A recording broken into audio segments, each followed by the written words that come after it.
This is the Tornado Trackers podcast.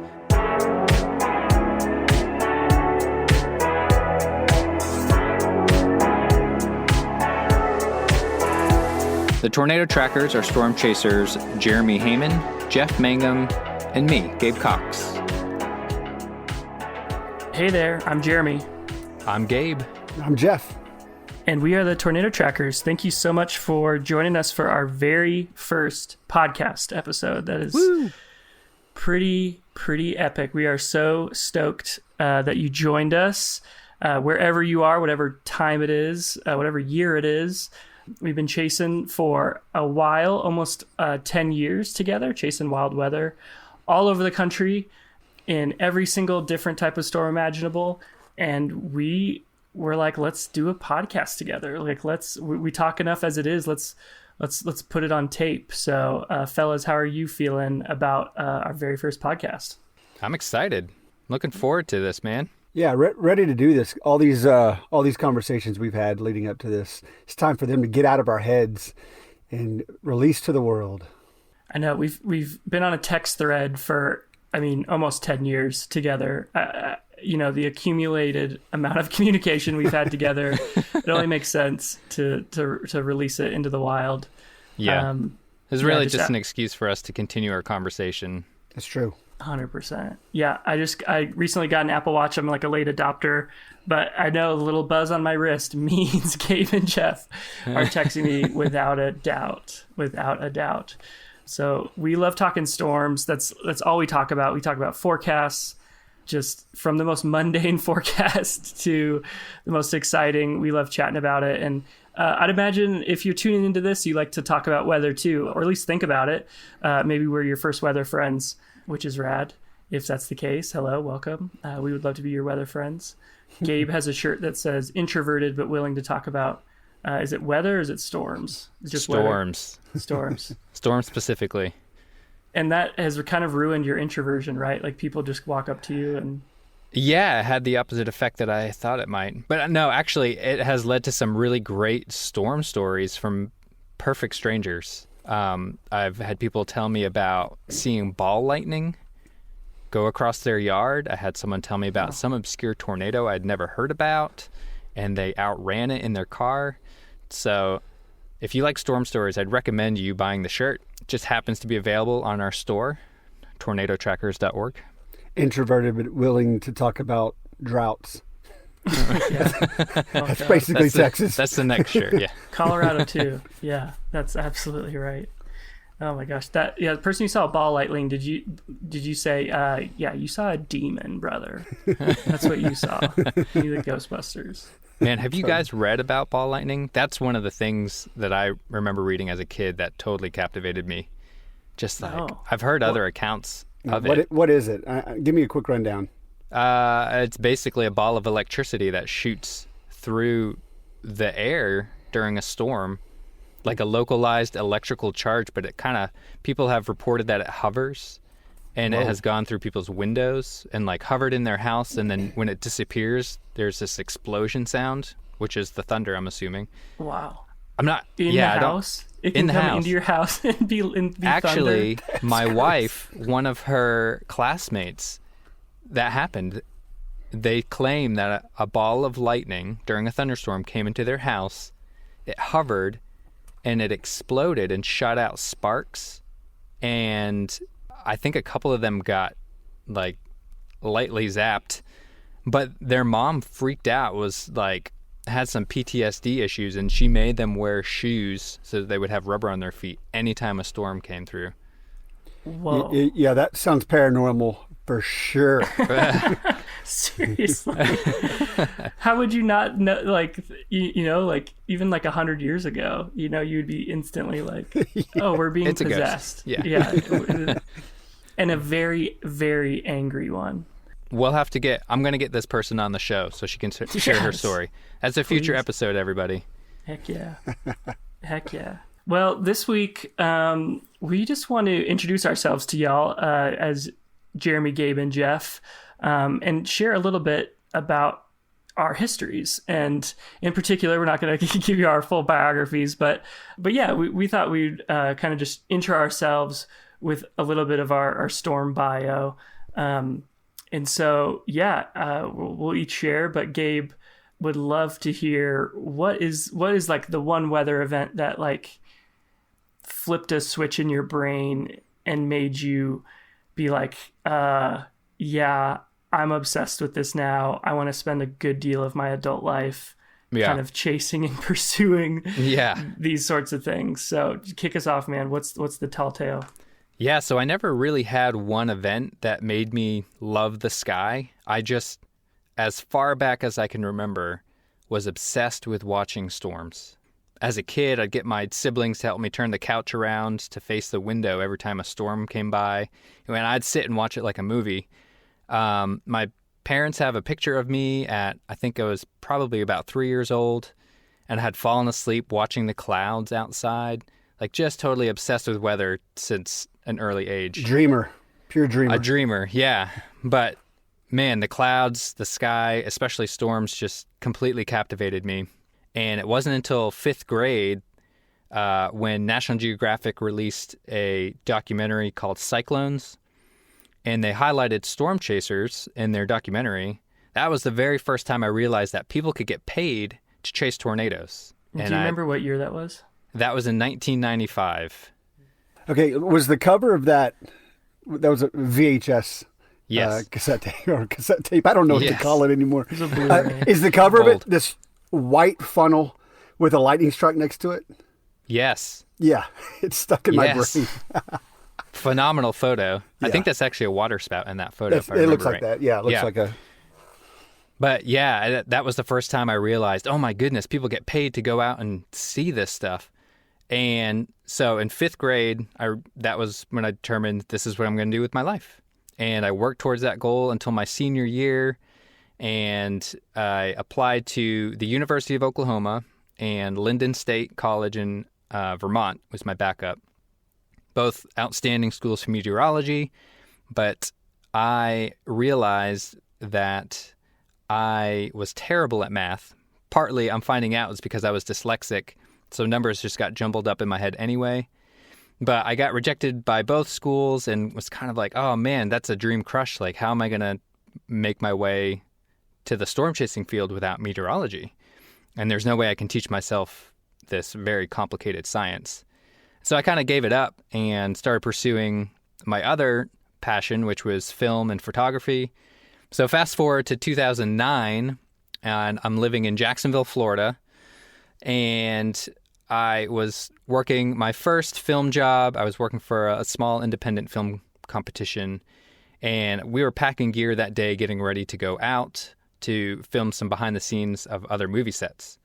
And I look up from my second floor office out the window above the tree line, and it looks like the top of a funnel.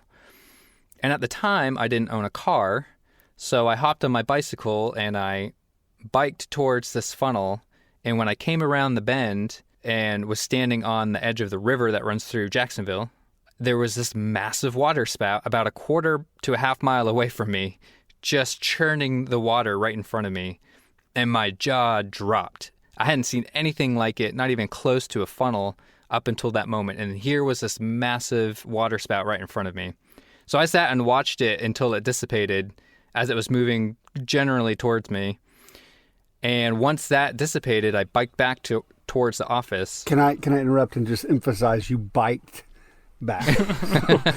So the first storm chase was on a bicycle. Okay, Ben so make Franklin sure rode a horse, chased a tornado on a horse. Gabe That's right.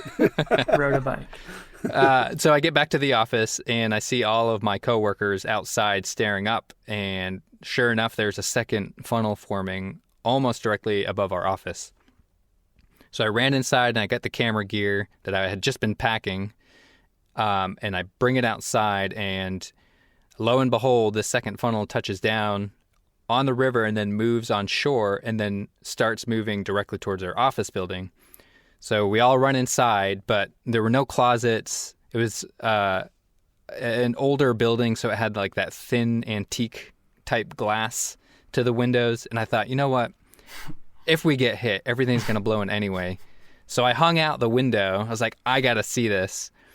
And sure enough, the palm tree right next to me starts bending, and the palm fronds start getting sucked off, and the tornado brushed our office building. And as soon as I could tell the wind changed direction and calmed just a bit, I booked it outside and looked straight up, and there was this beautiful blue funnel right above me with the palm fronds that had gotten sucked up spiraling above my head. It was unbelievable, and I was just in heaven watching the whole thing happen. Yeah, if you're listening to this, you have to go on our YouTube site and scroll early on into our release videos, and you can see this tornado. It is unbelievable footage that you got, man.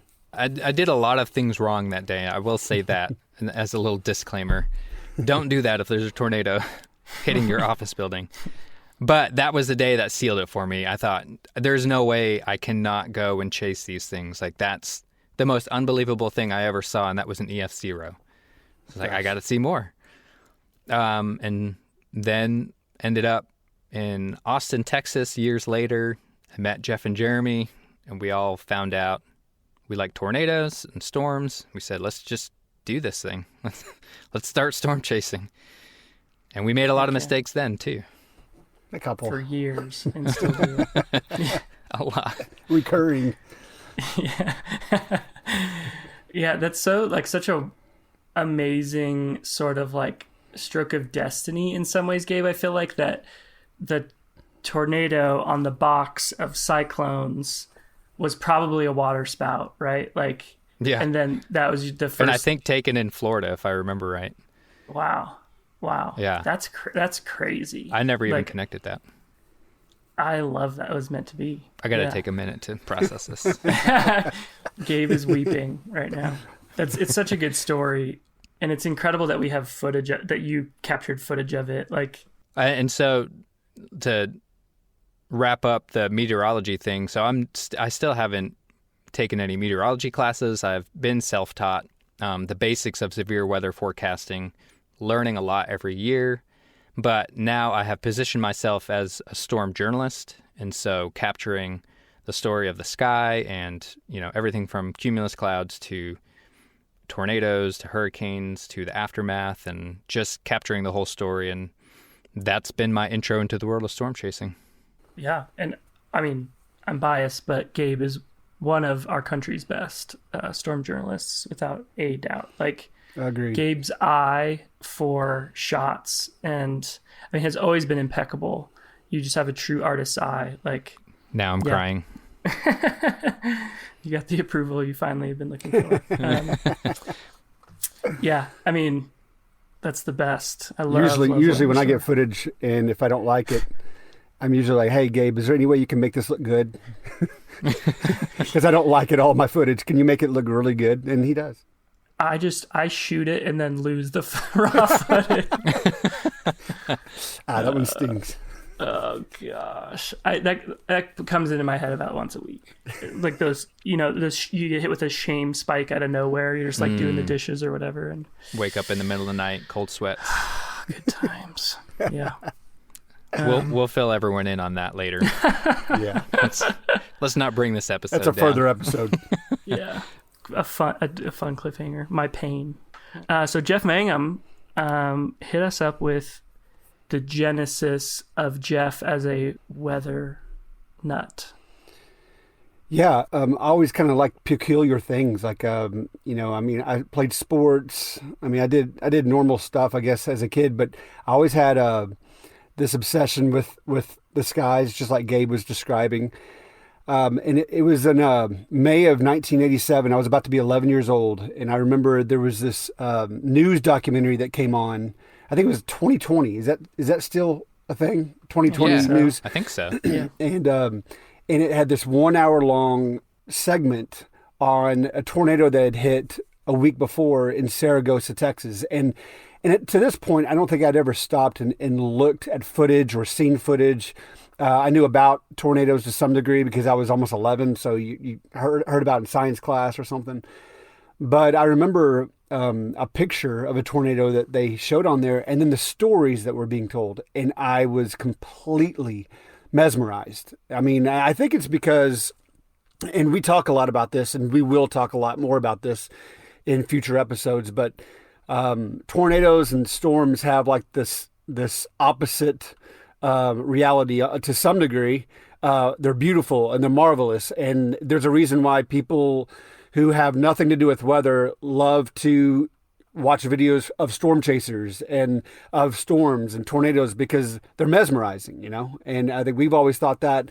So there's that aspect, but then there's also this aspect of the tragedy that can come with it, and the difficulty and the suffering and the hardship. And so I remember as a 10-year-old, almost 11, trying to wrap my mind around, why do I love looking at this thing that actually caused so much damage? And here I am, I'm 44 and I'm still asking the same question. Like those two opposite things are still really, grafted into me. So I remember were we just all really weird kids? That may be it. It sounds like it. We are really Solid weird chance, kids. yeah. My dad was involved with disaster relief. It's one of the things he volunteered as, and he was a chaplain. And so he was always one of the first guys that was either hearing about or showing up on the scene of a big storm or disaster of some sort. And oddly enough, we were going to go on a family vacation. We did to New Mexico. And on the way on Interstate 10, there's this small town that you could drive right by and you wouldn't even miss it if you weren't looking for it, named Saragossa. And so on our way to New Mexico, as a family, we stopped by because my dad wanted to check in on some of the leaders there of the town. And I just remember that's the first time I'd seen damage like that. And it was still really fresh. It was probably a few weeks after the tornado. And I saw things I didn't have a place in my head to put it. I saw a bendy straw stuck in a tree. That didn't make sense to me. Forks and spoons in trees. And then at the same time, I remember in the back of the station wagon was this big case of china, all these beautiful china from someone's house. And there wasn't one scratch. There wasn't any of them broken. And I remember thinking, what a bizarre thing. And I was so intrigued by it.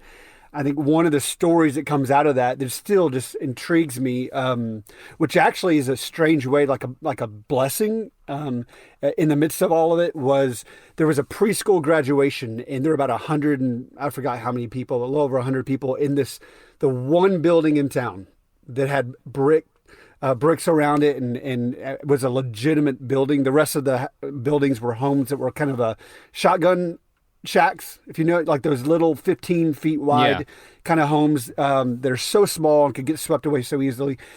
So a lot of these people were in this building, and if they'd been in their homes, all of them there would have been a lot more fatalities. But it got me thinking as a almost 11-year-old, like, how do you process all this, And and so if you fast forward for me, that was me as a kid wanting to learn about storms and tornadoes. Then in 1997, there was this crazy outbreak of tornadoes, just one of the most mesmerizing kind of meteorological phenomenon, really, when it comes to... Well renowned in the weather world. Yeah, it really is. The Gerald, Texas tornado. And that was about 10, 15 miles south of where I went to school. And I had never seen a tornado up to this point. So I'd seen some damage, but I'd never seen a tornado. And so very wisely, I chose, without any training and without any instruments to help me, I decided to go chase some tornadoes. And I saw my first tornado that day in Morgan's Point in Belton, Texas. It was an F3, and it was massive. I watched the whole thing just come down, and I did not have words for it. And, can we tell the audience your scientific method for forecasting that day? Hey, it worked, okay? So I had a buddy driving the truck with that we were going to chase in, and he didn't have a clue what was going on. And I told him, we're not going to see much. It's going to be very safe. And so he actually believed me. And so we got on I-35, which is the major highway going north and south. And we go north, and I told him, hey, man, it's really hot and humid outside, but as soon as it gets cold, that's where the storms are being created and built, and we're going to chase to the west, and we're just going to go and see if we can find a tornado. And that great meteorology skill that I had led us to this major tornado. And so I didn't have a clue what I was doing. Very unwise, very foolish, and that's an understatement. But about an hour later, the Gerald, Texas tornado took place. place. And for those who don't have really kind of a context for that, it's really hard to describe that. We'll go more in depth at another time about that. But it was a small town, unbelievably strong tornado. There's some belief out there that the winds were anywhere between 250 to 315 miles an hour. So 27 fatalities. It was a very, very small town. So it's interesting that the 10 years in between the two tornadoes that really kind of set ablaze in me a desire to know more about weather and storms, and then the chase storms, were both in small towns with catastrophic tornadoes, and so kind of a unique set of circumstances there. But ever since then, I've just wanted to chase any kind of weather, but especially the dangerous kind. So wild. I mean, two of Texas's, I would say most infamous storms, Yeah. This is kind of, I'm sure, something that we'll encounter a lot talking about these things on the podcast, but there's just this blend of like fascination, utter awe, not only just like appreciation and like love almost mixed with like horror, you know, and tragedy. Personally, dudes, like, I don't know how to 100% navigate that still after all these years, Oh, I don't either. Yeah, it's a weird tightrope. It is. Just like there's thrill and excitement and pure fascination that's just ingrained in you, and then the reality of what happens when these storms intersect with humanity. On their own, they're just gorgeous. Yeah.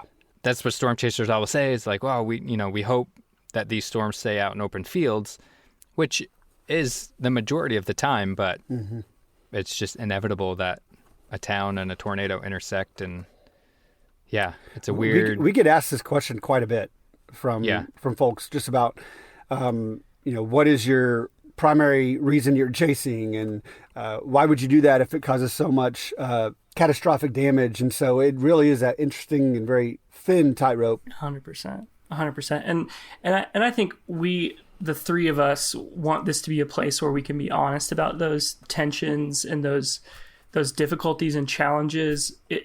I think it's so easy to just think of a thing as one thing, when it's like, no, life is so messy and complicated, and in general, not even talking about storms, right? Like,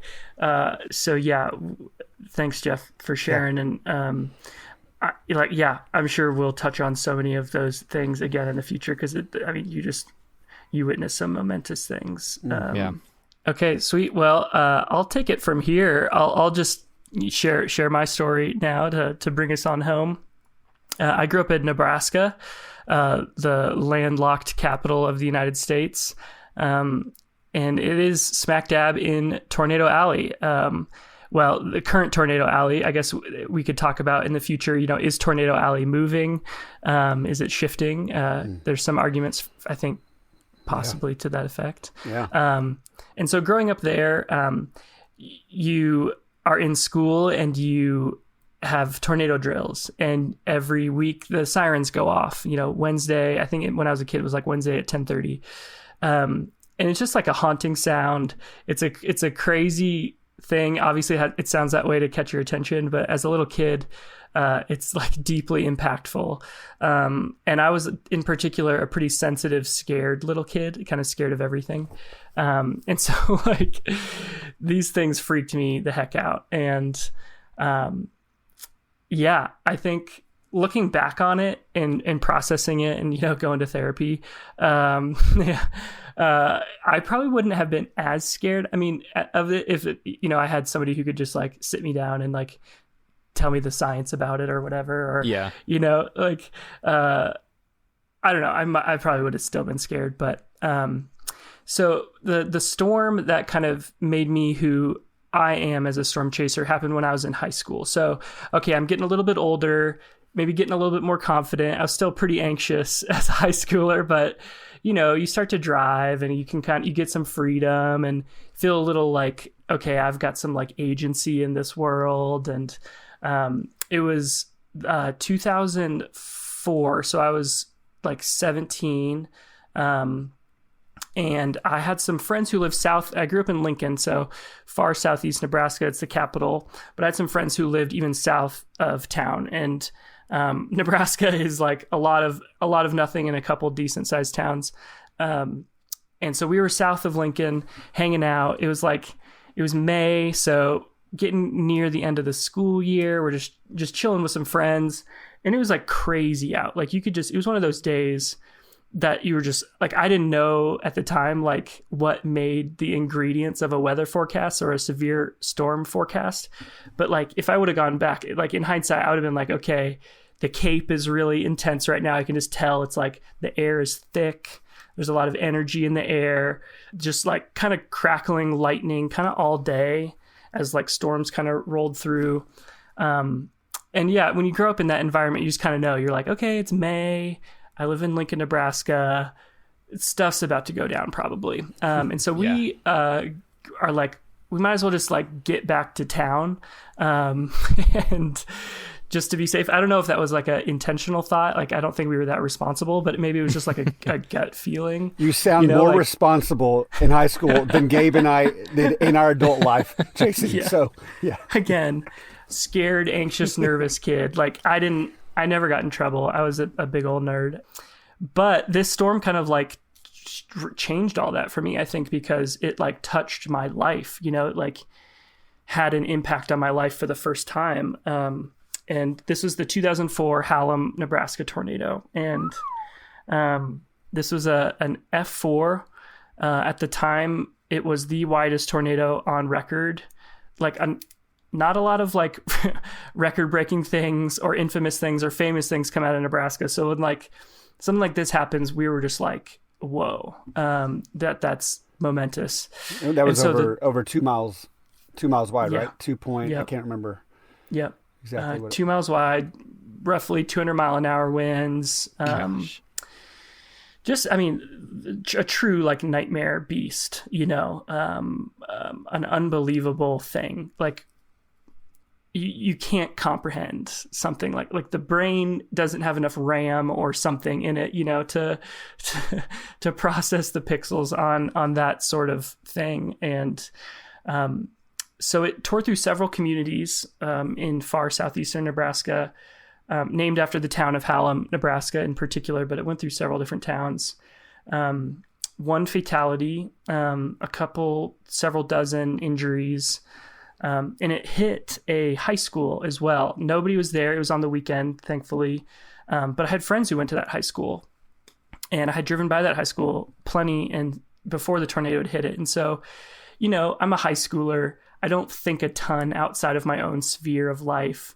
I can't really see past my nose for a lot of things. That's just how high schoolers are. There's some very thoughtful high schoolers there. If you're listening, I'm sure you're more nowadays more empathetic and thoughtful. But that just like spins your world on its end. When you see that, like, oh, this building that it feels, unshakable is rocked. And, I got to drive, like I said, I was driving at the time. So I got to drive down and look at the damage, got to experience it kind of firsthand. And it really changed something inside of me and at once made me kind of appreciate these storms for their awe and power and beauty, but then also kind of just like weirdly grew me up in a way. Like it made me realize, like, oh, I'm a grown up now. And it wasn't like a death of innocence per se, and I'm still processing it fully, but just these weather events and these storms have a way of like popping a bubble, and turning a chapter.